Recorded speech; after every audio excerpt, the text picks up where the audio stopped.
सब। My name is Savita and welcome to my channel. तो आज हम एक 10th क्लास का टॉपिक शुरू करने जा रहे हैं, लाइफ प्रोसेसेस चैप्टर 6। उससे पहले एक बार लाइफ प्रोसेस हम क्या बोल सकते हैं, किसी भी ऑर्गेनिज्म को कैसे कह सकते हैं कि दैट इज लिविंग और नॉन लिविंग। कोई भी ऑर्गेनिज्म लिविंग है या नॉन लिविंग है, अगर हम क्या है उसको देख के अगर वो मूवमेंट कर रहा है तो हम कहेंगे लिविंग है। अगर वो रेस्पिरेशन कर रहा है तो हम कह सकते हैं लिविंग है। अगर वो फूड ले रहा है एनर्जी के लिए तो हम कह सकते हैं लिविंग है। तो ऐसे कुछ एग्जांपल्स है जिसके बेस पे हम लिविंग कह सकते हैं। अगर कुछ इनविजिबल जो मूवमेंट होती है क्या उसको भी हम लिविंग बोल सकते हैं। अगर हम किसी बायोलॉजिस्ट से पूछे तो यस वो कहेगा यस, इनविजिबल मूवमेंट्स जो है वो भी क्या होती है, लिविंग होती है। जैसे कि वायरस है, जब तक कि किसी की बॉडी के अंदर एंटर नहीं करता और वो जब तक किसी की बॉडी को इन्फेक्ट नहीं करता तब तक हम उसको क्या बोलेंगे, नॉन लिविंग ऑर्गेनिजम्स बोलते हैं। बट जैसे ही वो उस बॉडी को इन्फेक्ट कर देता है तो वहाँ पे क्या वो लिविंग ऑर्गेनिजम्स है। इसीलिए आज तक कॉन्ट्रोवर्सी है कि जो वायरस होता है, वायरस इज लिविंग और नॉन लिविंग। तो आज तक ये कंट्रोवर्सी है कि वायरस जो हमारे होते हैं वो लिविंग में आते हैं या फिर नॉन लिविंग के अंदर आते हैं। तो हमारा सबसे पहला जो topic is what our life processes. Life process होती क्या है, the process which together perform, वो प्रोसेस जो एक साथ परफॉर्म की जाती है। जैसे कि हमारी रेस्पिरेशन की प्रोसेस है, डाइजेशन की प्रोसेस है। अभी हर ह्यूमन बींग के अंदर जो कि लिविंग है उसके अंदर ये सब प्रोसेस क्या है, चल रही होती है। रेस्पिरेशन की प्रोसेस चल रही होती है। तो ये क्या है, वो प्रोसेस जो एक साथ परफॉर्म की जाती हो मेंटेनेंस जॉब के लिए, उनको क्या बोलते हैं, लाइफ प्रोसेस बोलते हैं। ये लाइफ प्रोसेस चलती कैसे है, this life process needed energy, this life process needed energy. And ये एनर्जी कहाँ से आती है, from outside the body, from outside the body, outside the body. हमें कहाँ से मिलती है, आउटसाइड द बॉडी। बॉडी के बाहर से लेते हैं हम एनर्जी, और बॉडी के बाहर से कहाँ से लेंगे, फ्रॉम अर्थ से लेंगे, या फिर हमारे आसपास जो एनवायरनमेंट है वहीं से लेंगे। तो ये हमें कहाँ से मिलती है, outside the body. And outside the body क्या है, अर्थ किस पे डिपेंड करती है, अर्थ depends on the molecules of carbon. क्या है, कार्बन के मॉलिक्यूल्स पे ज़्यादा से ज़्यादा कहाँ डिपेंड करती है, अर्थ कार्बन के मॉलिक्यूल्स के ऊपर डिपेंड करती है। तो लाइफ प्रोसेस क्या होती है, वो प्रोसेस जो एक साथ परफॉर्म की जाती है मेंटेनेंस जॉब के लिए, उनको लाइफ प्रोसेस बोलते हैं। और लाइफ प्रोसेस को परफॉर्म करने के लिए हमें एनर्जी की जरूरत मिलती है। एनर्जी हमें कहाँ से मिलती है, आउटसाइड द बॉडी। और आउटसाइड द बॉडी क्या है, अर्थ किसके ऊपर डिपेंड करती है, कार्बन के मॉलिक्यूल्स के ऊपर मैक्सिमम डिपेंड करती है। कार्बन के मॉलिक्यूल्स के ऊपर डिपेंडेशन का रेस्पिरेशन में हमें क्या मिलता है, हम क्या करते हैं, from outside the body we acquire energy O2, हम क्या लेते हैं, O2 लेते हैं, we acquire O2 and use in living organisms acquire O2 from environment and used into the breakdown of molecules. Breakdown of molecules is known as respiration. तो हम क्या करते हैं, एनवायरनमेंट से हम क्या लेते हैं, कोई भी ऑर्गेनिज्म है, लिविंग ऑर्गेनिज्म, अगर वो ऑक्सीजन लेता है तो क्या करते हैं, ऑक्सीजन लेंगे एनवायरनमेंट से और उसको कहाँ यूज करेंगे, ब्रेक डाउन करने के लिए, मॉलिक्यूल्स ब्रेक डाउन करने के लिए रेस्पिरेशन के अंदर। और वही वहाँ से फिर हमें क्या मिल जाएगी, साथ में एनर्जी मिलेगी, और वही एनर्जी क्या परफॉर्म करवाएंगी, लाइफ प्रोसेस परफॉर्म करवाएंगी। लाइफ प्रोसेस जैसे कि रेस्पिरेशन के लिए फिर दोबारा हमें एनर्जी चाहिए होगी, एक्सक्रिएशन के लिए, डाइजेशन के लिए, हर जगह एनर्जी की ज़रूरत है। वॉकिंग के लिए हमें एनर्जी की ज़रूरत है, या हम कहीं भी खाली भी बैठे हैं अगर तो भी हमारी बॉडी को एनर्जी की ज़रूरत है। और वो कहाँ से आती है, यही ब्रेकडाउन ऑफ मॉलिक्यूल। और ब्रेकडाउन ऑफ मॉलिक्यूल किसकी हेल्प से होता है, ऑक्सीजन की हेल्प से। और ऑक्सीजन कहाँ से मिलती है, हमें एनवायरनमेंट से मिलती है। तो हम एक तरह से कह सकते हैं हमारा जो एनवायरनमेंट है, ह्यूमन बीइंग है, सब क्या है, कनेक्टेड टू ईच अदर और depend on each other. Next अगर हम रेस्पिरेशन करते हैं, मॉलिक्यूल्स का ब्रेकडाउन करते हैं, तो हमें पूरी एनर्जी नहीं मिलती होगी वहां से, यानी कुछ वेस्ट मटेरियल भी होता है। जो वेस्ट मटेरियल होता है उसको रिमूव करने के लिए क्या है, एक्सक्रिएशन की प्रोसेस करवाई जाती है। तो सेकंड कौन सी आ जाती है हमारी, एक्सक्रिएशन। एक्सक्रिएशन की प्रोसेस परफॉर्म होती है। तो फर्स्ट ऑफ ऑल डाइजेशन होगा, फूड लेंगे, फूड लेने के बाद क्या, रेस्पिरेशन की हेल्प से breakdown of molecule, then excretion. Body के अंदर ऑक्सीजन है जो है पूरे शरीर तक कैसे पहुंचती है, दैट इज ब्लड पंपिंग होती है पूरे बॉडी। ऑर्गेनिजम्स होते हैं that is unicellular, unicellular and multi cellular, multi cellular. अब इनके अंदर हम क्या, लाइफ प्रोसेस के अंदर, इनकी लाइफ प्रोसेस के अंदर क्या डिफरेंस होता है, या हम क्या बोल सकते हैं इनकी लाइफ प्रोसेस के लिए, इसके अंदर हम क्या डिफरेंस बता सकते हैं। मल्टी सेलुलर, यूनिसेलुलर क्या है, सिंगल सेल्ड ऑर्गेनिज्म होते हैं, सिंगल सेल्ड ऑर्गेनिज्म होते हैं। All life process, all life process, जितनी भी लाइफ की प्रोसेस है सब क्या है, एक ही सेल के अंदर परफॉर्म की जाती है। जैसे कि रेस्पिरेशन, एक्सक्रिएशन, वो सब क्या है, एक ही बॉडी सरफेस से किया जाता है। ये अपने जो रेगुलेशन करते हैं जितने भी एक्सक्रिएशन के लिए या फिर O2 लेने के लिए, CO2 छोड़ने के लिए, सब क्या करते हैं, एक ही सेल से परफॉर्म करते हैं। यहाँ पे क्या है, सेलुलर ऑर्गेनाइजेशन होता है, सेलुलर ऑर्गेनाइजेशन होता है, सेल्स का ऑर्गेनाइजेशन हो जाता है, ऑर्गन की फॉर्म में हो जाते हैं, यानी सेल से टिश्यू, टिश्यू से ऑर्गन एंड ऑर्गन से organ system and then full body. तो इस तरह से मल्टी सेलुलर ऑर्गेनिज्म के लिए अलग अलग एक्सक्रिएटरी सिस्टम अलग परफॉर्म करता है, अलग फंक्शंस करता है, या फिर हमारा रेस्पिरेटरी सिस्टम है वो अलग करता है, डाइजेशन का जो सिस्टम है वो सबसे अलग है, उसके लिए स्पेसिफिक सेल्स डिवाइडेड होती है मल्टी सेलुलर ऑर्गेनिज्म के अंदर, क्योंकि ये बहुत सारी सेल से मिलकर बना हुआ होता है। Next topic is our nutrition. Nutrition के अंदर हमारा दो तरह का होता है, autotrophic and second is heterotrophic. Heterotrophic जो ऑटोट्रोफिक न्यूट्रिशन होता है, आज की वीडियो में हम सिर्फ ऑटोट्रोफिक न्यूट्रिशन को करेंगे। सो हम ऑटोट्रोफिक न्यूट्रिशन को ही, ऑटोट्रोफिक न्यूट्रिशन क्या होता है, auto means, auto stands for self, and trophic means, trophic means nutrition. वो ऑर्गेनिजम्स जो अपना खाना खुद बनाते हो, these are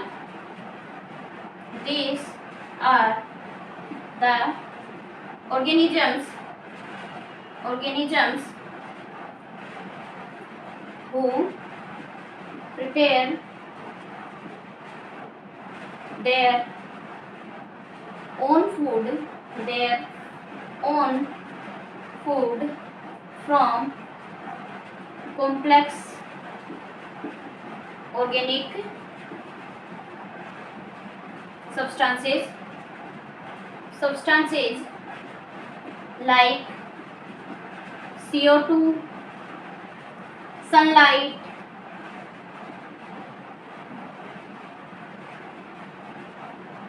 water, minerals, etcetera. तो ये क्या करते हैं, अपना खाना खुद बनाते हैं। वो ऑर्गेनिजम्स जो अपना खाना खुद बनाते हो कॉम्प्लेक्स ऑर्गेनिक कंपाउंड्स या सब्सटेंसेस का यूज करके, जैसे कि CO2 है, सनलाइट है, वाटर है, मिनरल्स है, इन सबको यूज करके ये अपना खाना खुद बनाएंगे। तो इसी प्रोसेस को हम क्या बोलते हैं, फोटोसिंथेसिस। फोटोसिंथेसिस। ऑटोट्रोफिक के अगर हम एग्जांपल्स देखते हैं तो क्या बोल सकते हैं, प्लांट्स, एल्गे प्लांट्स का ही पार्ट होती है। तो हम ऑटोट्रोफिक्स में मेनली किसको लेते हैं, प्लांट्स को लेते हैं, और कुछ क्या है, बैक्टीरिया भी आ सकते हैं। तो प्लांट्स हैं हमारे इम्पोर्टेंट ऑटोट्रोफिक न्यूट्रिशन के लिए, जो क्या है, खाना खुद बनाते हैं। ऑटोट्रोफिक न्यूट्रिशन के अंदर हमने क्या पढ़ा, फोटोसिंथेसिस। फोटोसिंथेसिस के अंदर क्या होता है, हमें किस किस की जरूरत होती है और हमारे पास क्या बनता है। तो फोटोसिंथेसिस के अंदर first of all sunlight, sunlight, CO2, minerals,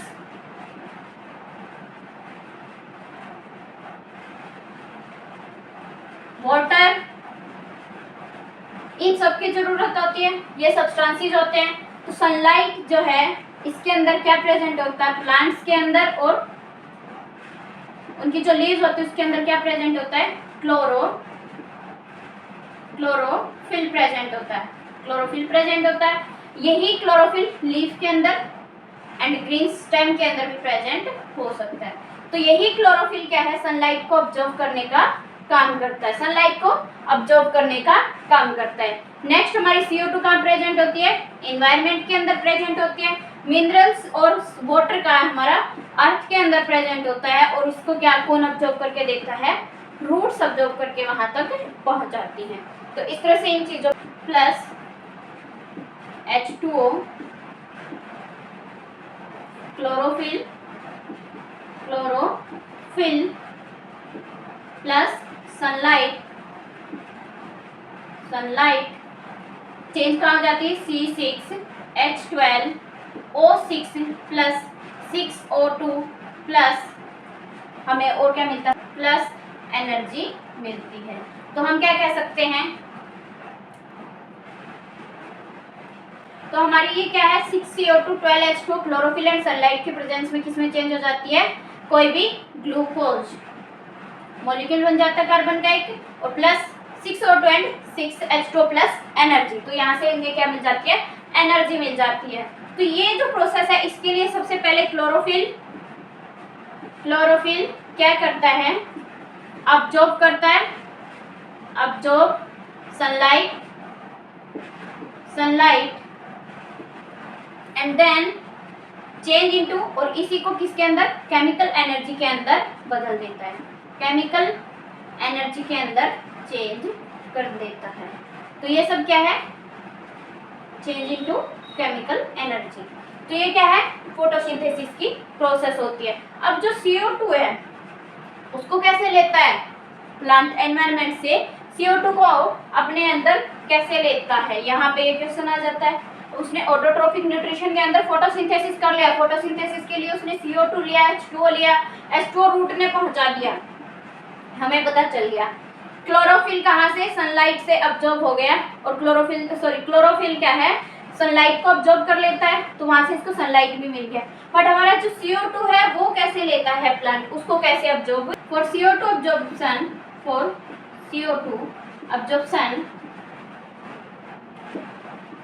for taking. तो CO2 के लिए हम कह सकते हैं, CO2 लेने के लिए प्लांट के पास एक पार्ट होता है स्टोमेटा कहाँ प्रेजेंट होता है, लीफ के सरफेस पे प्रेजेंट होता है, और समटाइम हो सकता है कि स्टेम के अंदर भी मिल जाए। तो लीफ के सरफेस पे प्रेजेंट होता है स्टोमेटा। इसकी स्ट्रक्चर कैसी होती है,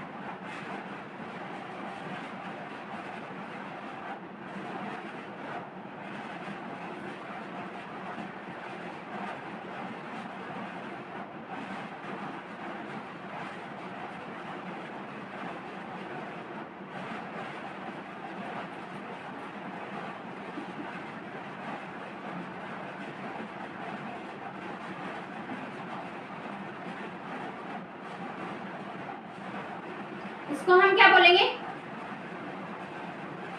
गार्ड सेल्स। ये जो है पोर्स, स्टोमेटा पोर्स भी बोल सकते हैं इसको, ये guard cells, and this is chloroplast के अंदर क्लोरोफिल प्रेजेंट। क्लोरोप्लास्ट के अंदर क्या है, क्लोरोफिल प्रेजेंट होता है। गार्ड सेल्स इसकी ओपनिंग एंड क्लोजिंग, इन दोनों को कौन कंट्रोल करता है, गार्ड सेल्स कंट्रोल करती हैं। गार्ड सेल्स क्या करती है, स्टोमेटा की ओपनिंग एंड क्लोजिंग को कंट्रोल करती हैं। पोर्स की हेल्प से क्या है, यहाँ से CO2 अंदर और O2 बाहर एक्सचेंज होते हैं, यहाँ पे ये दोनों एक्सचेंज होते हैं, यहाँ पे ये दोनों। तो यहाँ पे क्या है, स्टोमेटा की स्ट्रक्चर के अंदर गार्ड सेल्स प्रेजेंट होती है, पोर प्रेजेंट होता है, क्लोरोप्लास्ट प्रेजेंट होता है, और ये गार्ड सेल्स क्या है, स्टोमेटा की ओपनिंग और क्लोजिंग को देखती है पोर क्या करता है, यहाँ से CO2 और O2 की एक्सचेंज होती है, क्लोरोप्लास्ट प्रेजेंट होता है, क्लोरोप्लास्ट क्या है, क्लोरोफिल रखता है और वो अब्जॉर्प्शन करवाता है। सम टाइम पोर क्या है, वाटर कंट्रोल भी करता है, वाटर रेगुलेशन भी कंट्रोल करता है, वाटर रेगुलेशन को भी कंट्रोल करता है। तो स्टोमेटा के फंक्शन हम क्या बता सकते हैं, exchange of O2 and CO2 and water regulation control करता है। तो ये था कुछ स्टोमेटा का स्ट्रक्चर 10th के अंदर। स्टोमेटा गार्ड सेल्स प्रेजेंट होते हैं, पोर प्रेजेंट होता है, स्टोमेटा पोर, क्लोरोप्लास्ट प्रेजेंट होता है जिसके अंदर क्लोरोफिल प्रेजेंट होता है। इसके फंक्शंस अगर हम बताएं, exchange of CO2 and O2 and next is control water regulation. जैसे कि डेजर्ट एरिया होता है, अगर वहां पे बहुत ज्यादा पानी की कमी है तो प्लांट का ये स्टोमेटा क्या करेगा, अगर इसको CO2 की जरूरत नहीं है तो ये स्टोमेटा को बंद कर देगा, यानी ये गार्ड सेल्स क्या कर देंगी, स्टोमेटा को बंद कर देंगी। उससे क्या होगा, वाटर लॉस भी कम हो जाएगा। तो वाटर लॉस उसके अंदर से कम होगा तो वो प्लांट सूखेगा नहीं, ड्राई नहीं होगा। तो इसी तरह से स्टोमेटा अपना फंक्शन परफॉर्म करता है। सो अगर आपको हमारा जो नेक्स्ट है वो होगा हेटेरोट्रोफिक न्यूट्रिशन।